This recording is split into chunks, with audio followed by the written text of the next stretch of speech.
বিসমিল্লাহির রহমানির রহিম। আসসালামু আলাইকুম রহমতুল্লাহি ওয়া বারাকাতুহু।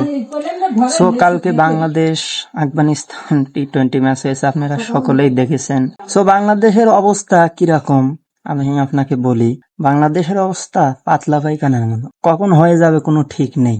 সো প্রথম টি-20 ম্যাচেও যে অবস্থা মিডিল ওভারের, দ্বিতীয় টি-20 তো সেই অবস্থা, অবশেষে যায় বলাররা ম্যাচ জিতা। সো আমি আর একটা কথা বলি ভাই, যাদের অসুখ বিসুখ আছে বা হার্টের সমস্যা, তারা কিন্তু ভাই মনের ভুলেও বাংলাদেশের খেলা দেখবেন না। কারণ এদের যে দিল খেলা দেখেন, তাহলে আপনার স্ট্রোক করার সম্ভাবনাই বেশি থাকবে। খেলাটা দেখছেন, পার প্লেতেই 4 উইকেট শেষ।